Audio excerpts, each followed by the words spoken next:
امشب در 24 خبر فوری، جزئیات تازه از طرح جمهوری اسلامی برای انجام ترور در خاک آمریکا. وزارت دادگستری آمریکا میگه سپاه فردی رو مأمور کرده بود پیش از انتخابات دونالد ترامپ رو ترور کنه.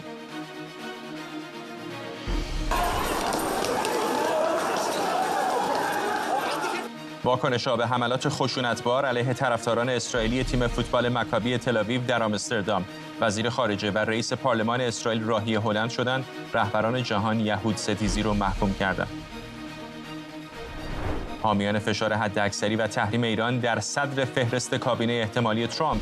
رسانه‌های آمریکایی میگن با پیروزی قاطع ترامپ میهمانی برای جمهوری اسلامی به پایان رسیده. از استودیوی ایران اینترنشنال این 24 است با فرداد فرهزاد. این یک خبر فوری است. بینندگان ایران اینترنشنال در ایران و سراسر جهان سلام و وقت بخیر. برنامه رو با خبری فوری شروع می‌کنیم. وزارت دادگستری آمریکا دقایق پیش اعلام کرده یک شبکه ترور وابسته به سپاه پاسداران ایران رو که قصد داشته دونالد ترامپ رئیس جمهوری منتخب آمریکا و یک روزنامه‌نگار منتقد حکومت ایران رو ترور کنه شناسایی و متلاشی کرده. وزارت دادگستری آمریکا میگه فرهاد شاکری 51 ساله و ساکن ایران متهم اصلی این پرونده است که با وعده پرداخت $100,000 دو نفر رو در نیویورک برای ترور یک شهروند آمریکایی ایرانی تبار استخدام کرده بود. بنا به گفته وزارت دادگستری، سپاه در 7 اکتبر 2024 از شاکری خواسته طرحی برای ترور ترامپ ارائه بده. دو همدست او به نام‌های کارلایل ریورا و جاناتان لوتهولت هم دستگیر شدند و شاکری که در ایران به سر میبره تحت تعقیبه. همکارم اردوان روزبه در واشنگتن دی سی از روبروی وزارت دادگستری با ماست. اردوان، چه جزئیات بیشتری میدونی؟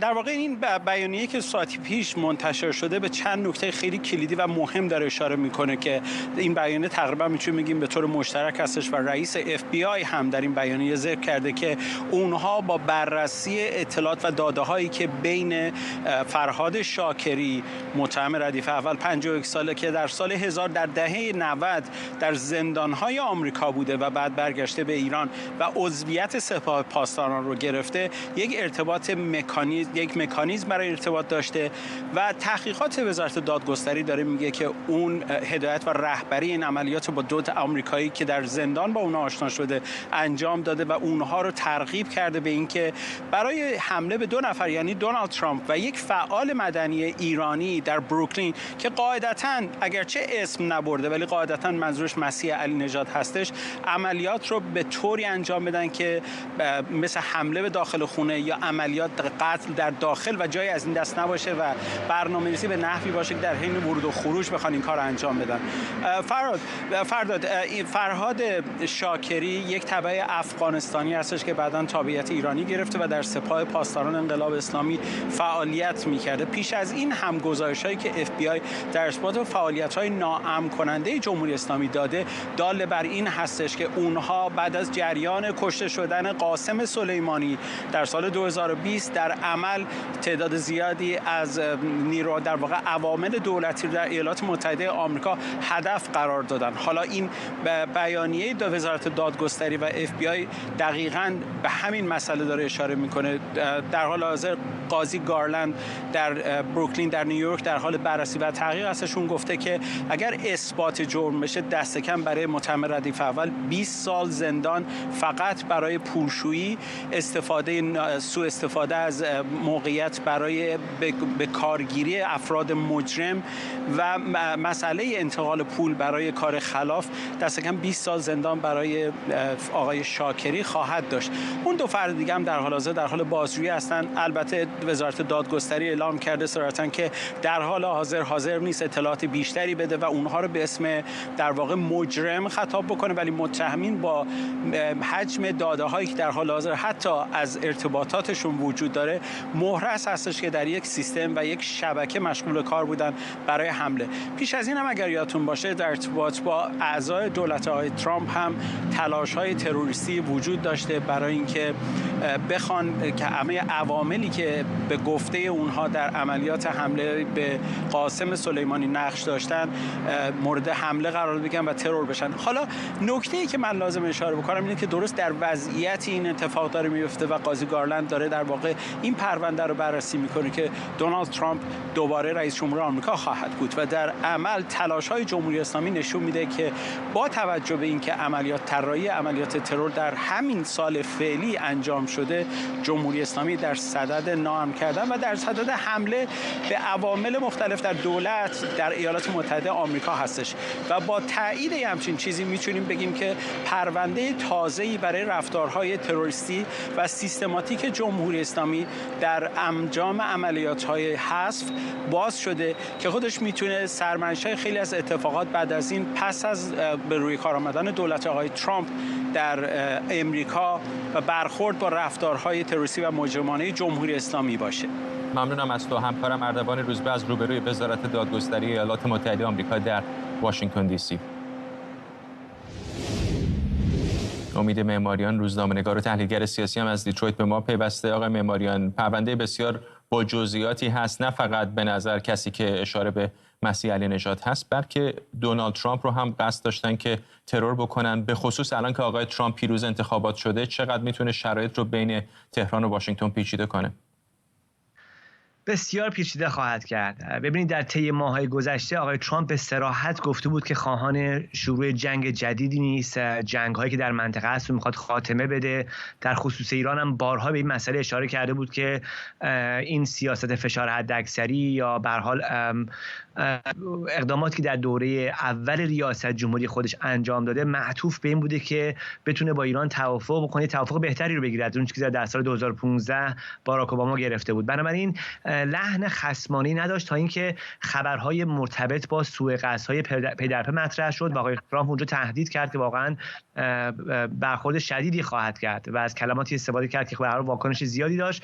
بنابراین چون این مسئله رو به شخص خود آقای ترامپ بود و در این پرونده‌ای که الان باز شده و اونطور که رسانه‌ها گزارش کردن در یک جایی هستش که ظاهراً مقامات سپاه یا کسانی که سفارش چنین عملیاتی رو به شاکری داده بودن به این جنبندی میرسن که شاکری برنامه منسجمی نداره برای چنین اقدامی و احساسشون هم این بوده که ترامپ رئیس جمهور نخواهد شد و گفته بودن که حالا برنامه رو معلق نگه داریم تا اینکه انتخابات تموم بشه و ترامپ که رئیس جمهور نشه فرصت برای رفتن دنبال ترامپ بیشتر خواهد بود. حالا مسئله اینجا چی هست؟ مسئله است که در طی سال گذشته جمهوری اسلامی بارها تکذیب کرده که کسی در ایران به دنبال چنین اقداماتی هست و بسیاری هم تلاش میکردن که بگن که مسئله بلوف هستش، تلاش جدی صورت نگرفته، فقط حرف میزنن. مقامات جمهوری اسلامی از انتقام سخت صحبت میکنن، مقامات نظامی مثلا حرفی که میزنن در واقع همون برای مصرف داخلی هست.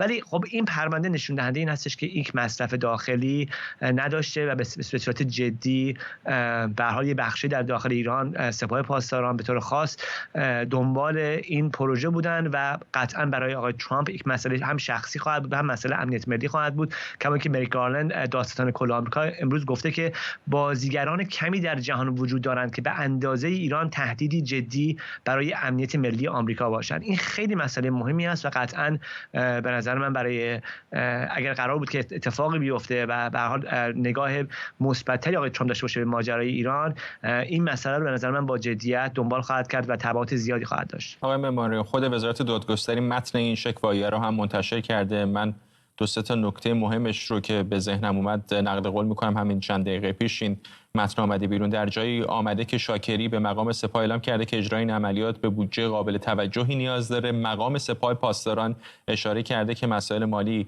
اصلا نگرانش نباشه، به مخارج قابل توجهی که قبلا برای تلاش هدفگیری ترامپ انجام شده بود اشاره کرده. و بعد در 7 اکتبر 2024 یعنی درست در سالگرد حمله حماس به اسرائیل، مقام سپاه به شاکری دستور داده که ظرف 7 روز یک طرح ترور ارائه بده که اگر شاکری نتونه طرح رو ارائه کنه، سپاه قصد داره عملیات رو تا بعد از انتخابات ریاست جمهوری آمریکا به تعویق بندازه، با این باور که شکست احتمالی ترامپ میتونه شرایط رو آسان‌تر بکنه. این دیگه فقط یک تلاش یک نفر به تنهایی یا یک گروه مجزایی که شاید سپاه پاسداران بهشون پولی بده نباشه. به نظر میرسه که هماهنگی بسیار گسترده وجود داشته اونطوری که دادستانی داره مطرح میکنه و درست در آستانه انتخابات ایالات متحده آمریکا و در این شرایطی که ایران در بالاترین حد تنش با اسرائیل هست، چقدر فکر میکنید که آقای ترامپ این رو به منزله یک نوع اعلام جنگ علیه خودش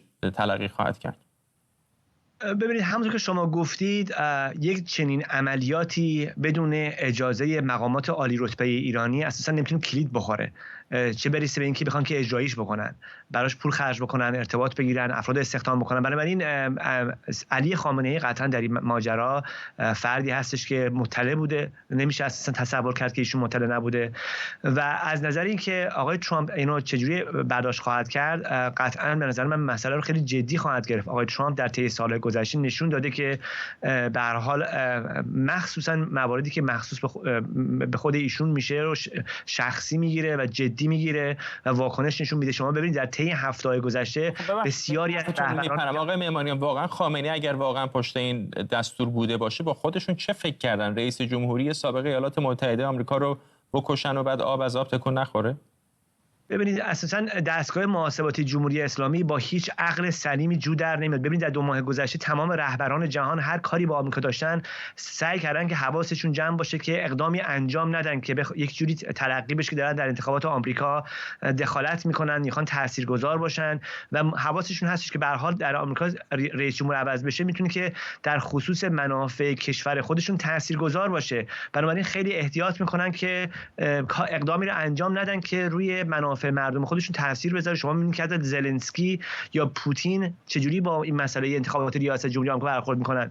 بعد در حالی که آمریکا و ایران در حال یعنی منازعه هستن به اشکال مختلفش و منافع ملت ایران واقعا گره خورده به این دشمنی و این تخاصمی که جمهوری اسلامی درست کرده، در چنین برهه‌ای مقامات جمهوری اسلامی تصمیم میگیرن علیرغم همه هزینه‌ای که مردم ایران تقبل کردن در طی این سالها، علیرغم همه فشاری که مردم ایران تحمل کردن به خاطر انتخاب‌هایی که مقامات جمهوری اسلامی کردن، به جای اینکه فکر توسعه باشن، فکر اقتصاد باشن، فکر مردم خودشون باشن، امنیتشون باشن، تصمیم میگیرن که چنین اقدام مذبوحانه‌ای رو در چنین شرایطی سازماندهی بکنن و بخوان که یک چنین تهدید بزرگ امنیتی رو علیه ایران ایجاد بکنن. بنابراین قطعا دست آقای ترامپ و تیمشون و دستگاه نظامیشون باز خواهد بود که هر جوری میخوان از چنین اقداماتی تفسیر خودشون داشته باشن و اقدامات لازم رو انجام بدن. ببین به هر حال یک مسئله هستش که خیلی میگفتن که اگر آقای ترامپ بیاد ممکن هستش که جمهوری اسلامی رفتارش رو عوض بکنه و بخواد که دست آشتی بده، چون منافع مشترک ممکن داشته باشن در منطقه و بخوان که به هر حال یک مسیر جدیدی رو باز بکنن. ولی مشخص هست از رفتار مقامات جمهوری اسلامی که اینها به هیچ عنوان نمیتونن ببینن خودشون رو که با کسی که قاسم سلیمانی رو کشته به پای میز مذاکره بشینن. و به نظر من این مهمترین بحثی است که اینجا ما داریم که این چارچوب رفتار دولت جمهوری اسلامی با دولت ترامپ رو نشون میده که کسی که دنبال ترور یه نفر هست، خب قطعا دنبال رابطه برقرار کردن و مذاکره سازنده باش نخواهد بود، که به نظر من چشم انداز تیره‌ای رو به هر حال در خصوص رابطه ایران آمریکا به نظر من برای ما روشن میکنه. اینجا آخرین باری که در تاریخ معاصر یک دولت خارجی تلاش کرده رؤسای جمهور آمریکا رو ترور بکنه به یاد داریم. معمر قذافی متهم بوده که سعی کرده رونالد ریگان رو بکشه و همینطور صدام حسین تلاش کرده جورج بوش پدر رو در کویت ترور بکنه. از رئیس جمهوری‌های آمریکا بگذریم آقای معماریان که نکته مهمی هست در این پرونده، به یک روزنامه‌نگار در نیویورک هم اشاره شده که به نظر میاد منظورشون مسیح علی نژاد بوده. بله همینطور است و این تهدیدها در طی سالهای گذشته مرتب مطرح شده، شواهد مختلف ارائه شده و این مسئله واقعا جدی هست. اقدامات فرامرزی جمهوری اسلامی برای ساکت کردن مخالفین خودش مسئله جدی هست. براش پول خرج میکنن، براش آدم استخدام میکنن، آدم اجیر میکنن و واقعا یک مسئله هستش که ما در طی سالهای گذشته باش مواجه هستیم به صورت جدی، که حالا آمریکا معمولا محل امن‌تری بود نسبت به جاهای دیگه مثل دبی اروپایی و کشورهای منطقه و یا حتی اروپا، ولی جمهوری اسلامی انقدر جسارت پیدا کرده که حتی تلاش میکنه که پاشو داخل آمریکا هم بذاره و اینجا آدما رو استخدام بکنه و از این جهت به نظر من بازم اینم یک مسئله جدی‌تری رو نه تنها برای آمریکا ایجاد میکنه بلکه برای اروپایی هم ایجاد میکنه. اگر ایالات متحده می‌خواستی که ائتلافی درست کنه بین‌المللی که در خصوص اقدامات فرامرزی و فراملی جمهوری اسلامی در ساکت کردن مخالفین خودش در ترورهایی که این شکلی برنامه‌ریزی میکنه بخواد که اقدامی رو انجام بده، به نظر من دولت آقای ترامپ در یک موقعیتی قرار خواهد گرفت که برای چنین اجماعی بهترین لوازم و بهترین شرایط رو خواهد داشت. ممنونم از شما. امید معماریان، روزنامه‌نگار و تحلیلگر سیاسی از دیترویت با ما. در ادامه واکنش‌ها به حمله علیه هواداران اسرائیلی تیم فوتبال مکابی تل‌آویو در آمستردام هلند، نخست وزیر این کشور گفته این حملات نشانه وحشتناکی از رشد یهودستیزیه. بایدن هم ساعتی پیش گفت این حملات یهودی ستیزانه نفرت انگیزه و امانوئل مکرون رئیس جمهوری فرانسه هم این خشونت رو یادآور شرم‌آورترین ساعات تاریخ نامیده. در درگیری‌های مختلفی علیه هواداران اسرائیلی بر اساس گزارشات دست کم 10 نفر زخمی و بیش از 60 نفر دستگیر شدند. پلیس ضد شورش هم برای حفاظت و همراهی اونها تا محل اقامتشون مجبور به مداخله شد. هواداران این باشگاه اسرائیلی برای تماشای مسابقه این تیم به آمستردام سفر کرده بودند. نخست وزیر اسرائیل گفته 2 هواپیمای امداد برای تخلیه طرفداران این تیم به آمستردام فرستاده. دامون گوریز، تحلیلگر امور بین‌الملل و مدرس دانشگاه لاهه در هلند به ما پیوسته. آقای گوریز، برای هلند شرم‌آور نه تکرار اتفاقات اینچنینی در قرن 21 و بعد فرستادن 2 هواپیما در یکی از مهمترین شهرهای اروپایی برای تخلیه هواداران یک تیم اسرائیلی؟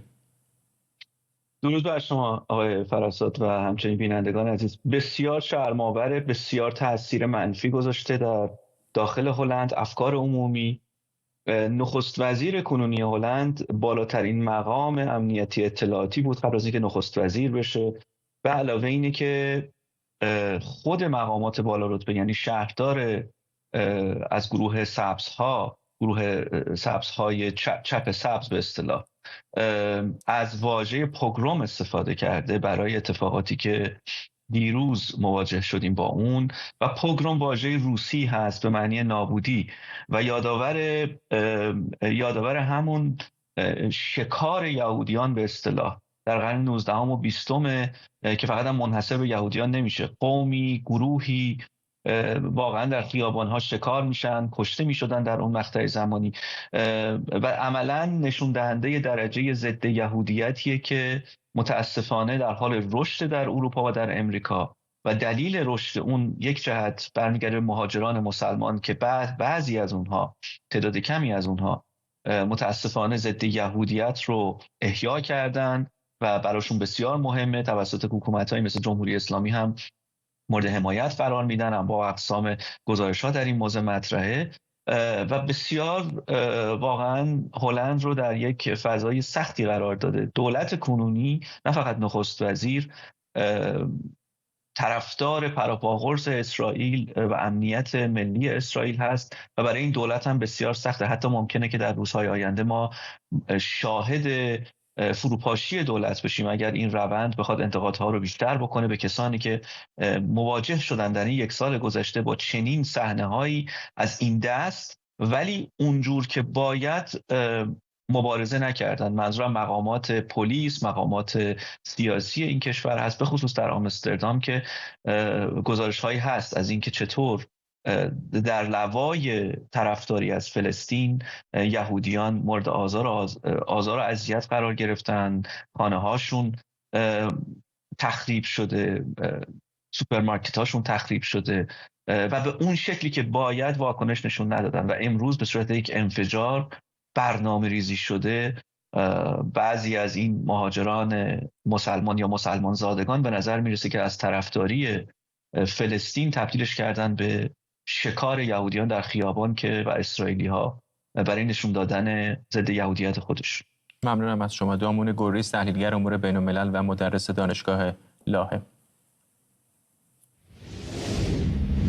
وال استریت ژورنال در سرمقاله نوشته پیروزی دونالد ترامپ در انتخابات ریاست جمهوری آمریکا تاثیرات گسترده‌ای بر خاورمیانه و به ویژه ایران گذاشته. ارزش ریال ایران بعد از این پیروزی به پایین‌ترین حدش رسیده و خبر حضور برایان هوک، مجری سیاست فشار حداکثری بر ایران در دولت قبلی ترامپ در تیم انتقالی وزارت خارجه نشان از بازگشت سیاست‌های سختگیرانه کاخ سفید داره. وال استریت ژورنال نوشته این تحولات در حالیه که موضع اسرائیل در مذاکره با حماس و حزب الله تقویت شده و ترامپ هشدار داده که اگر گروگان‌های آمریکایی تا پیش از آغاز ریاست جمهوریش آزاد نشن، این گروه‌ها بهای سنگینی خواهند پرداخت.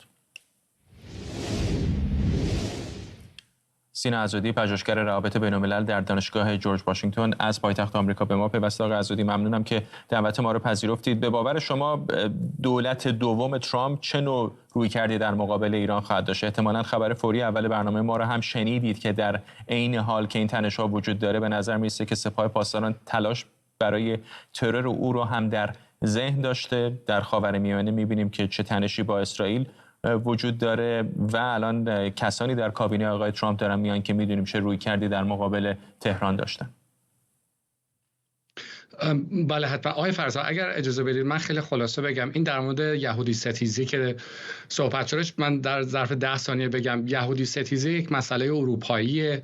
اینه که محدودش کنیم به مسلمان زادگان به نظر من بی انصافی هستش. ما نباید بحران درایفس در فرانسه و نازیسم آلمان رو فراموش کنیم. ولی در مورد سوال شما اجازه بدید بهتون بگم.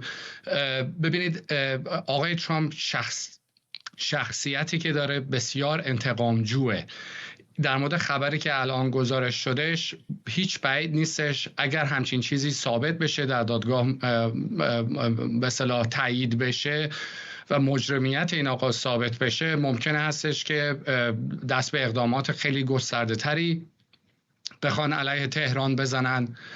از یه طرفی هم نباید فراموش کنیم که آقای ترامپ دوست داره خودش رو به عنوان کسی معرفی بکنه که روابط ایران و آمریکا رو متحول کرده.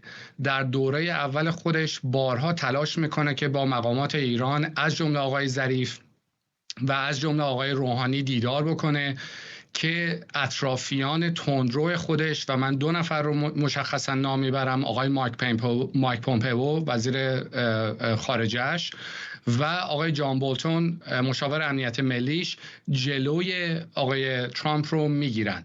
الان در این دور که به نظر میرسه آقای ترامپ سعی میکنه افرادی رو که به خودش وفادار هستن بیاره در کابینه، ممکنه به اصطلاح موفق بشه که روابط ایران و آمریکا رو متحول بکنه.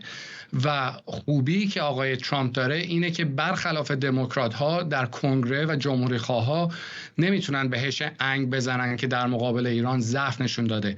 بنابراین من معتقدم آقای عزادی دولتی که تلاش کرده او رو بکشه در چنین تنشی با مهمترین متحد آمریکا در خاورمیانه هست، الان دیگه 2016 2018 نیست، یک فضای کاملا متفاوتی از اون سالها. فضا کاملا متفاوته و منم بهش اشاره کردم در قسمت تیکه اول پاسخم به شما بهش اشاره کردم که احتمال این وجود داره. از طرفی هم این وضعیت وجود داره که آقای ترامپ اتفاقا 2-3 روز پیش گفته بود که ما میخوایم رابطه خوبی با ایران داشته باشیم، دنبال تغییر رژیم در ایران نیستیم.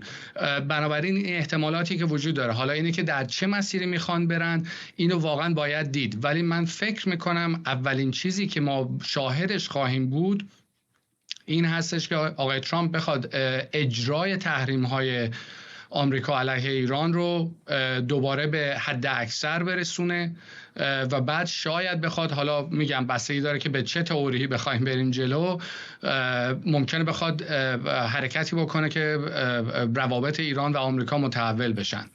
ممنونم از شما. سینا عزودی، پژوهشگر روابط بین‌الملل در دانشگاه جورج واشنگتن با ما.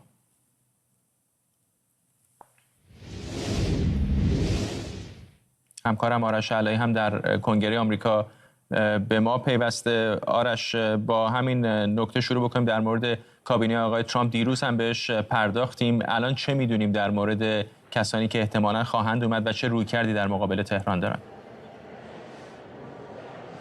ببین 3 تا پست اصلی است در کابینه ترامپ که اینا مربوط میشن به جمهوری اسلامی. تصمیماتی خواهند گرفت در اجرای سیاست‌های کاخ سفید که مستقیم مربوط میشه به ایران. اولیش پست مشاور ارشد امنیت ملی است.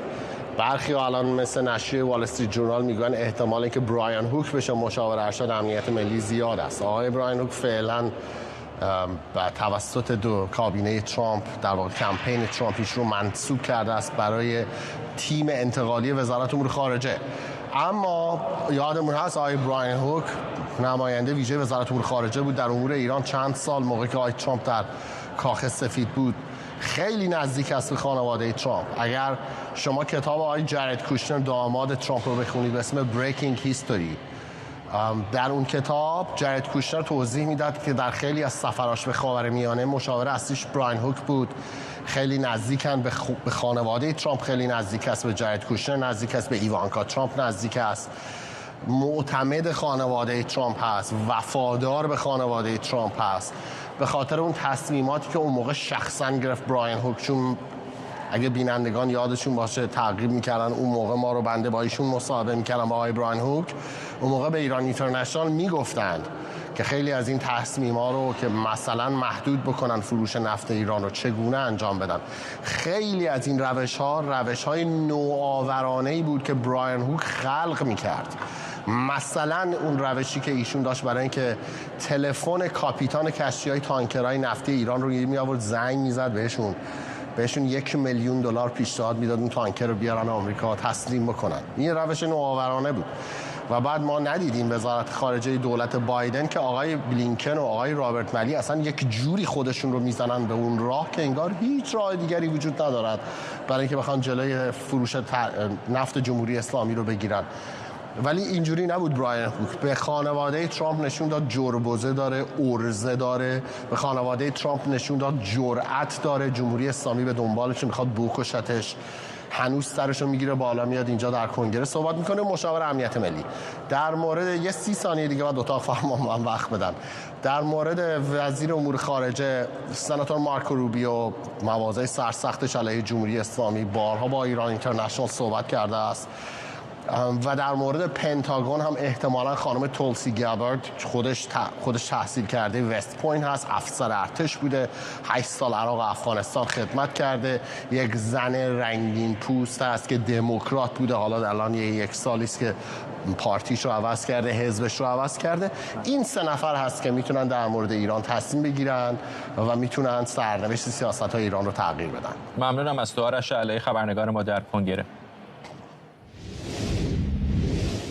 دونالد ترامپ اولین رئیس جمهوری خواهد بود که هنگام ورود به کاخ سفید چندین پرونده کیفری علیه او در جریانه. رسیدن او به بالاترین مقام دولتی در آمریکا در حالیه که با چندین اتهام کیفری روبروی واشنگتن رو در وضعیت بی‌سابقه این موضوع قرار داده. آیا مشکلات حقوقی ترامپ با ورود به کاخ سفید برطرف میشه؟ CBS نوشته گفتگوهای بین تیم او و دفتر ناظر بر پرونده‌های فدرال درباره چگونگی پایان دادن به این پرونده‌ها آغاز شده. آرش آرامش، حقوقدان و کارشناس امنیت ملی از واشنگتن دی سی با ما. آقای آرامش، میدونم که از نظر حقوقی خیلی شرایط پیچیده الان هم دادستانی قرار گرفته هم وکلای آقای ترامپ، ولی اصلا عملی میتونه باشه ادامه پرونده‌های کیفری علیه یک رئیس جمهوری مستقر؟ ادامه پرونده‌های کیفری فدرال نه، ایالتی بله ولی فدرال نه. ایالتی هم به احتمال خیلی زیاد به جای خاصی نمی انجامد به دلایلی که حالا خدمتتون عرض خواهم کرد. سیاست داخلی وزارت دادگستری یا همون Department of Justice، وزارت عدلیه ایالات متحده، از زمان آقای نیکسون بریم و قبل از اون هم بود ولی حالت سیاست نانوشته بود که رئیس جمهور برمسند، رئیس جمهوری که در دفتر هست، خب الان آقای ترامپ منتخب شده دیگه، پس فردا میاد میشه تحلیف میشه در 20 ژانویه میشه رئیس جمهور کشور. او رو نمیشه تعقیب کیفری کرد. سیستم استیضاح برای همین در قانون اساسی آمده که شما رئیس جمهور رو در مجلس نمایندگان لایحه استیضاح علیه او بیارید، لایحه که نداریم طرح استیضاح علیه او بیارید و بعد اون هم در مجلس سنا بتونید او رو محکوم کنید. خب الان آقای جک اسمیت که دادستان ویژه هست برای این پرونده و پرونده های فدرالی که علیه آقای ترامپ هست، کم کم باید تصمیم بگیره که چجوری میخواد این پرونده ها رو مختوم اعلام کنه. به جایی نخواهد رسید. دلیل هم داره. شما رئیس جمهور ساکن رو نمیتونید دنبالش بیفتید، به خاطر اینکه همونطور که عرض کردم قانون اساسی قشنگ مکانیزمش رو آورده برای شما و بعدم خودش رو میتونه عفو بکنه، که البته سر عفو کردن خود اون بحث هست ولی بالاخره مکانیزم حقوقیش رو قانون اساسی کامل روشن کرده. بریم سر کیس‌های یا پرونده‌های ایالتی. در نیویورک ایشون محکوم شده چند فقره 20 اندی فقره محکومه.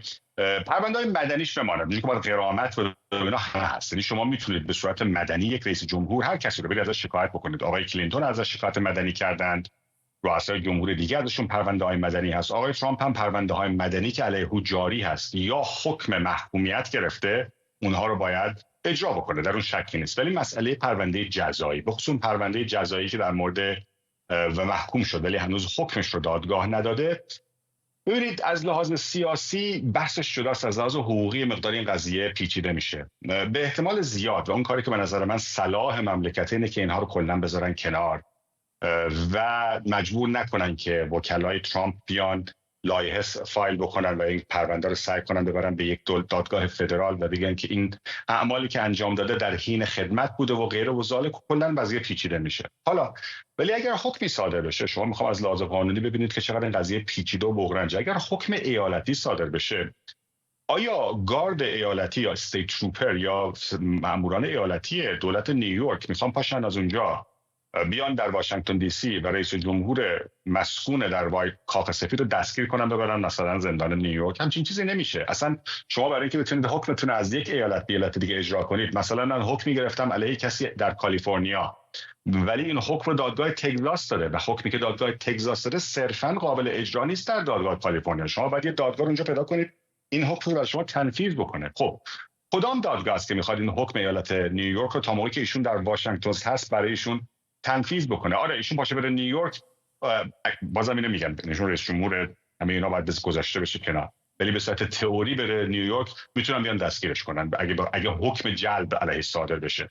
ولی آیا واقعا منطقیه؟ یعنی از تمام اینا هم بگذاریم، آیا منطقی که رئیس جمهور منتخب مملکت و کسی که پس فردا داره تحلیف میشه رو بالاخره مردم هم صحبتشون رو کردن دیگه، حالا ایشون چه مجرم تبهکاره، چه پول مردم رو نداده، چه تجاوز کرده یا نکرده، چه تعرض کرده یا نکرده، چه حکمی علیهش صادر شده یا نشده، اکثریت مردم اومدن رأی دادن. انتخابات پیامد داره. یکی از پیامدهای انتخابات اینه که با 4 سال اخیر دموکرات‌ها یا سیستم بی‌طرف قضایی آمد پرونده‌ها رو علیه آقای ترامپ آورد. یکی دو تا پرونده هم درش حرف و حدیث هست، کاملا به نظر من از لحاظ دادستانی بعضی، نه همه، بعضی از این پرونده‌ها کاملا عادلانه نبود، اما مردم اومدن رأی دادن، گفتن با همه حرف و حدیثی که علیهشون هست، این همه الکترال ووت، این دفعه هم برای بار اول از سال 2004 و برای بار دوم از سال 1992 یک رئیس جمهور جمهوری خواه تونسته رأی اکثریت مردم رو ببره. این قضیه مختومه باید بشه. حالا مبارزه سیاسی ادامه پیدا میکنه. مملکت مملکت دموکراتیکه. به شما در مجلسین، مجالس ایالتی، از طریق نهادهای مدنی، نهادهای قضایی، این بحث سیاسی ادامه پیدا خواهد کرد. ولی این قضیه دنبال رفتن آقای ترامپ رو به نظر من دیگه الان چه بخوایم چه نخوایم، که به نظر من بعضی‌هاش هم خیلی به حق بود، بعضی‌هاش هم آنچنان به حق نبود، مختوم اعلام بشه، بذاریم این مملکت به یک آرامش نسبی برسه و بذاریم لااقل به یک رئیس جمهور جدید، اگه میگه من برنامه جدید دارم، لااقل بذارید برنامه‌اش رو بدون حاشیه قضایی بشنوه. ببخشید شما نمیشنیدم. ممنونم از شما. آرش آرامش عقدان، کارشناس امنیت ملی از واشنگتن. یک مقام سابق امنیتی دفاعی دولت اوباما گفته دونالد ترامپ به نخست وزیر اسرائیل درباره خاورمیانه احتمالاً چک سفید خواهد داد. به گفته آقای پانتا، مدیر پیشین سازمان CIA و وزیر دفاع پیشین آمریکا، این بدان معناست که ترامپ احتمالاً راه رو برای جنگ تمام عیار اسرائیل و جمهوری اسلامی باز میکنه. لئون پانتا گفته ترامپ قبل از انتخابات به نتانیاهو گفته هر کاری میخواد بکنه چون از حمایت ترامپ برخورداره. همزمان وال استریت ژورنال میگه دونالد ترامپ قصد داره سیاست فشار حداکثری علیه تهران رو دوباره اجرا کنه. برایان هوک، نماینده ویژه ترامپ در امور ایران، هم گفته ترامپ هیچ علاقه به تغییر رژیم در تهران نداره، اما به دنبال منزوی کردن و تضعیف جمهوری اسلامی. آقای هوک همینطور گفته طرح صلح ترامپ برای حل درگیری اسرائیل با فلسطینی‌ها احتمالاً بعد از بازگشت ترامپ به کاخ سفید روی میز او خواهد بود. منصور فرهنگ، تحلیلگر سیاسی و روابط بین‌الملل از نیویورک و منشه امیر، کارشناس امور خاورمیانه از اورشلیم با ماست. آقای فرهنگ، چقدر فکر می‌کنید که واقعاً ترامپ چک سفید امضا خواهد داد به آقای نتانیاهو؟ بسیار بعیده که ترامپ چک سفید به کسی بده، ولی تردیدی نیست که افرادی که نزدیکی به او هستند در مسائل سیاست خارجی پرونده‌ای دارن راجع به ایران که بسیار خشن و تقابل‌آمیزه. یعنی بریان هوک وزیر احتمالی خارجه میتونه بشه و مایکل پامپیو وزیر دفاع. هر دوی اینها نه تنها بر ضد ایران مواضع بسیار تند و تیزی گرفتن، بلکه با گروه‌های مثل مجاهدین هم همکاری می‌کردن. مارک پامپیو با خانم مریم رجوی ملاقات کرد و او رو حتی پرزیدنت ایران نامید. بنابراین اگر این اشخاص در موضع قدرت فشار آوردن به ایران تردیدی نداره، ولی اگر همونطور که خود ترامپ و دیگران گفتن او علاقه‌ای به تغییر رژیم در ایران نداره، حتی فشارهای حد اکثری زمین ساز این امیده که بتونن از طریق دیپلماتیک ایران رو وادار به تنش‌زدایی و پایان کمک‌های نظامی و اقتصادیش به نیروهای نیابتی و پایان تقابل و مورد سوال قرار دادن مشروعیت اسرائیل بدونن. آقای امیر، کسی در روابط حسنه نخست وزیر اسرائیل و آقای ترامپ شک چندانی نداره. الان هم که شرایط اینقدر متشنج هست در منطقه و ایران و اسرائیل عملاً در آستانه جنگ تمام عیار قرار گرفتن و امروز هم از دادستانی فدرال آمریکا میشنویم که سپاه پاسداران قصد ترور ترامپ رو داشته. چقدر شما فکر میکنید که ممکنه آقای ترامپ دنبال جنگ نباشه ولی یک جنگ احتمالی رو به اسرائیل برون سپاری کنه؟ بله، من هم سخنان آقای منصور فرهنگ رو تایید میکنم که چک سفید به اسرائیل داده نخواهد شد، ولی با توجه به خصوصیات اخلاقی و شیوه کار پرزیدنت ترامپ و همین خبری که شما دادید که رژیم ایران یک بار دیگر میخواسته به جان ایشون سوء قصد بکنه، مسلماً اسرائیل دست خود را بسیار بازتر میدونه در عملیاتی که علیه رژیم ایران طراحی کرده و میخواهد که به اجرا بگذاره. آقای ترامپ یک شخصیت غیر منتظر است، سیاست متعارفی نداره، گرچه در 4 سال گذشته تجربیات دیپلماتیک ذی‌قیمتی رو به دست آورده، ولی در عین حال تاجر مسلک از جنگ دوری میجوید، میگوید که باید آرامش برقرار باشه. از سوی دیگر سیاست قاطعانه داره که میگوید در برابر هیچ کس نباید کوتاه آمد و همچنین همیشه به اسرائیل کمک کرده. عملیاتی که در 4 سال ریاست جمهوریش انجام داد واقعا از نظر حمایت از اسرائیل بی‌نظیر بوده و همچنین ایشون میخواهد که پیمان ابراهیم رو گسترش بده.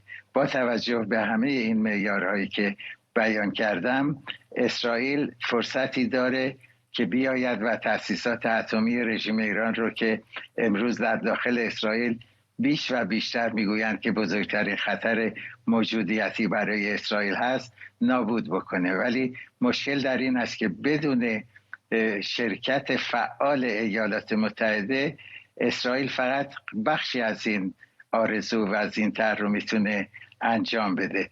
به هر حال الان با توجه به اینکه آقای ترامپ شخصیتی غیر منتظر است، باید ببینیم که 2.5 ماه دیگر وقتی که ایشون قدرت رو به دست میگیره چه سیاستی رو عملاً نسبت به رژیم ایران، دولت اسرائیل و کشورهای عرب منطقه در پیش خواهد گرفت. آقای منصور، حلقه به شدت تنگ شده به دور جمهوری اسلامی، فضای تنفس چندانی نداره. چپ و راست اسرائیل مستقیم و غیر مستقیم اهدافی رو در ایران و گروه‌های نیابتیش هدف قرار میده. چقدر فکر میکنید اتفاقا جمهوری اسلامی که در گذشته هم جنگ تا پیروزیش به نوشیدن جام زهر ختم شد، ممکنه این بار هم به خاطر این فشارها که دیگه راه گریزی هم نداره و یک رئیس جمهور کم و بیش غیر قابل پیش بینی در واشنگتن روی کار آمده، بپذیره حتی زیر رهبری علی خامنه‌ای بپذیره یک توافق با آمریکا رو؟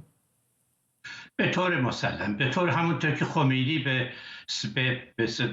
خامنه‌ای در دستور داد، گفت ثبات و بقای رژیم اصل به اصطلاح هدف اصلی این رژیم و اگر نیازی بود که مسجد رو هم خراب بکنین برای ثبات رژیم این کار امکان پذیره. بنابراین بله، رژیم ایران یک از نظر سیاست خارجی و سیستم ارزشی یک سیستم کمابیش مافیایی است که در پی منافع خاص خود هم تبلیغات انقلابی و تبلیغات تهدیدآمیز میکنه و در عین حال سخت مواظب برخورد. به همین دلیل است که من فکر میکنم آمریکا و حتی اسرائیل فکر میکنن اگر بخوان به ایران، به تأسیسات هسته‌ای، به تأسیسات نظامی ایران حمله بکنن، این احتمال وجود داره که ایران در منطقه خلیج فارس عکس العمل نظامی نشون بده و مثلا تنگه هرمز رو بتونه برای مدتی ببنده و اگر این اتفاق بیفته برای اروپا، برای آمریکا و برای کشورهای عربی خاورمیانه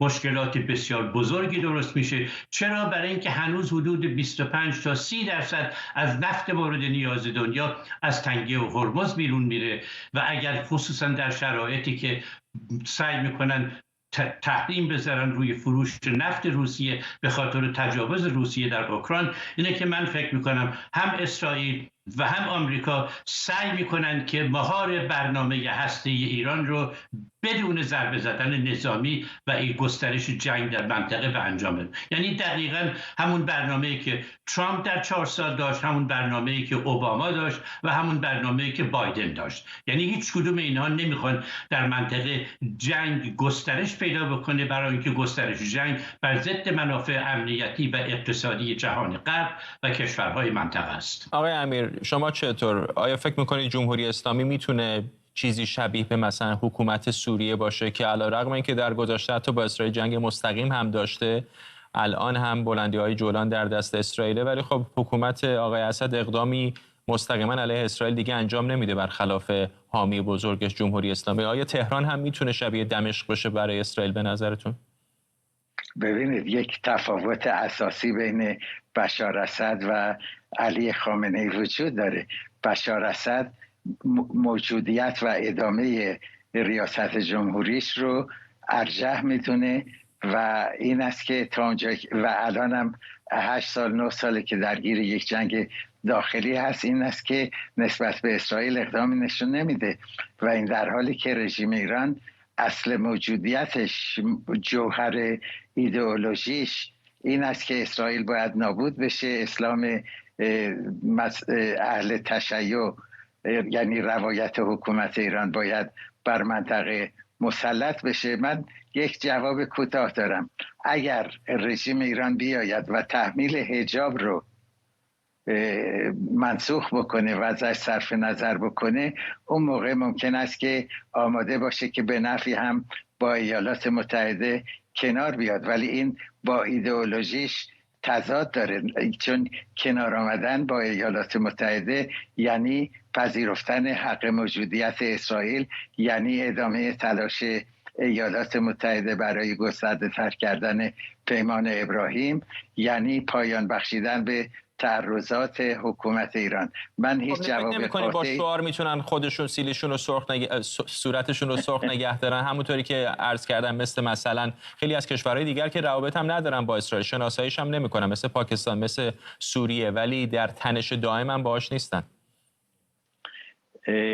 من تصور نمی‌کنم که موضوع اسرائیل که یک جوهر اساسی سیاست رژیم ایرانه که می‌خواهد اسلام اهل تشیع رو بر منطقه مسلط بکنه، یک چنین چیزی امکان پذیر باشه، مگر اینکه رژیم ایران تغییر ماهیت 180 درجه‌ای بده و بگوید که ما از فکر تسلط جهان شیعه بر دنیای اسلام منصرف شدیم و از صدور انقلاب خودمون منصرف شدیم و از این پس فقط تو پوست خودمون برمیگردیم و میخواهیم که منافع ملت ایران رو فقط منافع ملت ایران رو در نظر داشته باشیم.